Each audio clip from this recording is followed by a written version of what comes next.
Dear students, आज हम पढ़ेंगे कंसेप्ट ऑफ वर्किंग कैपिटल यानी कि कार्यशील पूंजी की अवधारणा। बीकॉम सेकेंड ईयर के एफएम का विषय है ये कार्यशील पूंजी की अवधारणा। तो सबसे पहले कार्यशील पूंजी क्या होती है इसके बारे में जान लेते हैं। कार्यशील पूंजी से आशय व्यवसाय की कुल संपत्तियों के उस भाग से है जो व्यवसाय के सामान्य संचालन में एक स्वरूप से दूसरे स्वरूप में परिवर्तित होती रहती है, उसे हम कार्यशील पूंजी कहते हैं। यानी कि कार्यशील पूंजी वह होती है जो व्यवसाय के सामान्य संचालन के दौरान एक स्वरूप से दूसरे स्वरूप में परिवर्तित हो जाती है। जैसे नगद, फर्म के पास नगद में पैसा पड़ा है, अब कंपनी ने माल खरीदा तो वो स्टॉक के रूप में परिवर्तित हो गया, लेकिन वो वर्किंग कैपिटल के रूप में ही कंपनी में विद्यमान है, यानी कि उसका स्वरूप बदल रहा है। तो कार्यशील पूंजी से आशय व्यवसाय की कुल संपत्तियों के उस भाग से है जो व्यवसाय के सामान्य संचालन में एक स्वरूप से दूसरे स्वरूप में परिवर्तित होती रहती है।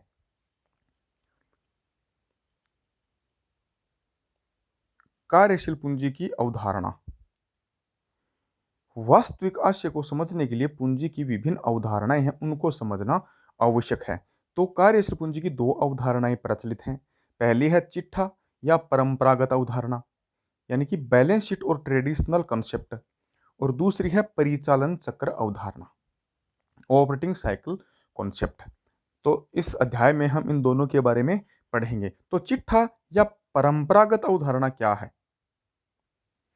चिट्ठा या परंपरागत अवधारणा के अनुसार कार्यशील पूंजी किसी निश्चित समय बिंदु पर संस्था की स्थिति को दर्शाती है।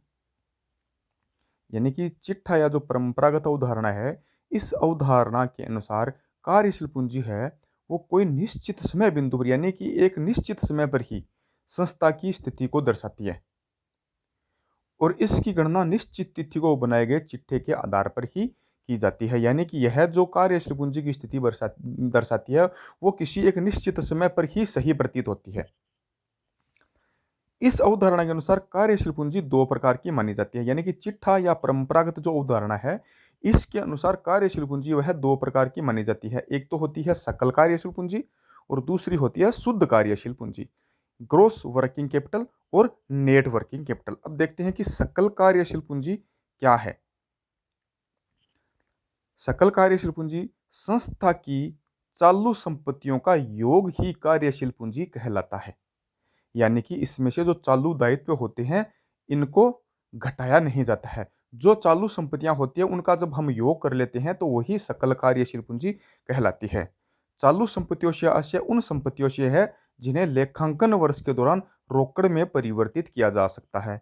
यानी कि सकल कार्यशील पूंजी के लिए दो बातें महत्वपूर्ण है जिनको हमें ध्यान में रखना है। एक तो कि संस्था की जो चालू संपत्तियां हैं उनका योग ही कार्यशील पूंजी कहलाता है, और दूसरा है कि चालू संपत्तियां होती क्या है। तो चालू संपत्तियों से आशय उन संपत्तियों से है जिन्हें लेखांकन वर्ष के दौरान रोकड़ में परिवर्तित किया जा सकता है। यानी 12 माह में जिनको हम रोकड़ में परिवर्तित कर सकते हैं उसको हम चालू संपत्तियों में शामिल करते हैं। अब जो परंपरागत या चिट्ठा विचारधारा है, इसके जो समर्थक हैं वह कौन कौन है? उनमें है Mode, Bankerfield, Bonville, J A Smith तथा एडम स्मिथ आदि हैं जो इस विचारधारा के समर्थक हैं। सकल कार्यशील पूंजी पूंजी है उसका एक परिमाणात्मक पहलू है। सकल कार्यशील पूंजी है वह पूंजी का एक परिमाणात्मक पहलू है, और सकल कार्यशील पूंजी चालू संपत्तियों को बनाए रखने के लिए कुछ आवश्यक कोषों के बारे में जानकारी देती है।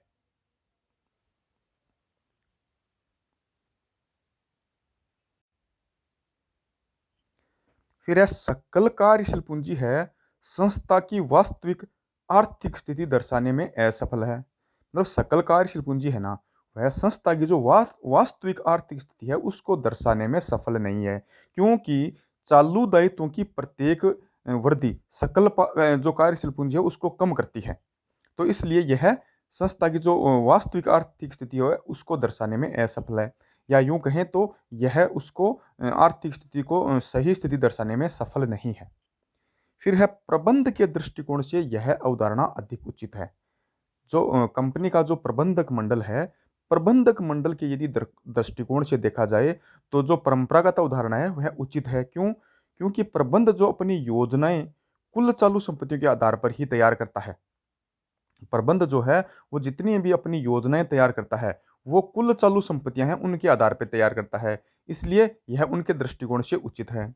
फिर चालू संपत्तियां परिचालन हेतु उपलब्ध कोषों का प्रतिनिधित्व करती हैं। जो चालू संपत्तियां हैं वे परिचालन हेतु उपलब्ध कोष हैं उन कोषों का प्रतिनिधित्व करती हैं। फिर आती है शुद्ध कार्यशील पूंजी। नेट वर्किंग कैपिटल कौन क्या होती है? तो शुद्ध कार्यशील पूंजी चालू संपत्तियों एवं चालू दायित्वों का अंतर होती है। यानी कि नेट वर्किंग कैपिटल क्या होती है? Current assets minus current liabilities. तो इसको हम शुद्ध कार्यशील पूंजी कहते हैं। जब चालू संपत्तियों में से जो चालू दायित्व हैं उनको कम कर दिया जाता है तो जो बचता है वो शुद्ध कार्यशील पूंजी कहलाती है। या चालू संपत्तियों का चालू दायित्वों पर आधिक्य कार्यशील पूंजी या नेट वर्किंग कैपिटल कहलाते हैं। शुद्ध कार्यशील पूंजी एक संस्था की चालू संपत्तियों का वह भाग है जिसका अर्थ प्रबंधन दीर्घकालीन कोषों से किया जाता है। यह ध्यान देने योग्य बात है कि शुद्ध कार्यशील पूंजी एक संस्था की चालू संपत्तियों का वह भाग है जिसका अर्थ प्रबंधन जो है वह दीर्घकालीन कोषों से किया जाता है। यानी कि संस्था में जो दीर्घकालीन कोष होते हैं उन कोषों से ही जो चालू संपत्ति है उनका निर्माण होता है। चालू संपत्तियों का चालू दायित्वों पर आधिक्य कार्यशील पूंजी है उसका गुणात्मक पहलू है, यानी क्वालिटिव एस्पेक्ट है। जबकि जो शुद्ध सकल कार्यशील पूंजी थी वह परिमाणात्मक पहलू थी, यानी क्वांटिटेटिव एस्पेक्ट।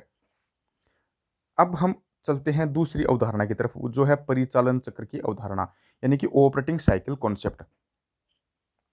परिचालन चक्र अवधारणा है यह कार्यशील पूंजी की एक नवीन अवधारणा है। परिचालन चक्र अवधारणा क्या है?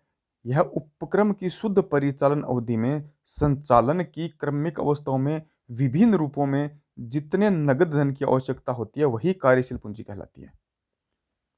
यानी कि उपक्रम की शुद्ध परिचालन जो अवधि है उसमें संचालन की जो क्रमिक अवस्थाएं हैं उनमें विभिन्न रूपों में जितने नगद धन की आवश्यकता होती है वही कार्यशील पूंजी कहलाती है परिचालन चक्र अवधारणा के अनुसार।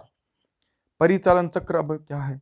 तो कच्ची सामग्री के क्रय से लेकर विक्रय की नगद में वसूली तक घटनाओं के क्रम को पूरा करने में जितनी अवधि या समय की आवश्यकता होती है वह परिचालन चक्र या कार्यशील पूंजी चक्र कहलाता है। यानी कि जब हम कच्ची सामग्री क्रय करते हैं और उस कच्ची सामग्री का से हम निर्मित माल तैयार कर लेते हैं और उस निर्मित माल को बेचकर हम उन पैसों की वसूली कर लेते हैं, तो यह पैसों कच्ची सामग्री के क्रय से लेकर और उस बेचे हुए माल की नगद में वसूली तक जितना भी समय लगता है यह कार्यशील पूंजी चक्र या परिचालन चक्र कहलाता है। फिर है परिचालन चक्र अवधि की गणना। तो परिचालन चक्र अवधि की गणना में परिचालन की विभिन्न अवस्थाएं अर्थात सामग्री है उसके प्राप्त से लेकर और देनदारों से विक्रय राशि वसूली की समाप्ति तक की अवधि में सामग्री पूर्तिकर्ताओं द्वारा स्वीकृत दिनों है उनका समायोजन करके की जाती है। परिचालन चक्र अवधि की गणना है जब हम सामग्री को क्रय करते हैं और उस सामग्री से निर्मित सामग्री तैयार करते हैं, फिर उस निर्मित सामग्री को हम विक्रय करते हैं और विक्रय करने के बाद जो हमारा पैसा है उस पैसे को हम वसूल करते हैं। तो यह संपूर्ण जो चक्र है इसको हम परिचालन चक्र की इसको हम समायोजित करके और इस परिचालन चक्र अवधि की गणना करते हैं। उपक्रम में कितनी नगद धनराशि की आवश्यकता होती है यह उपक्रम के शुद्ध परिचालन चक्र की अवधि और उसके जो परिचालन व्यय हैं उन व्ययों पर निर्भर करती है। यानी कि हमारा जो उपक्रम है उसमें नगद धनराशि की कितनी आवश्यकता होगी यह उपक्रम के जो शुद्ध परिचालन चक्र की अवधि है एवं परिचालन जो व्यय है उन व्यय पर निर्भर करती है। थैंक्स।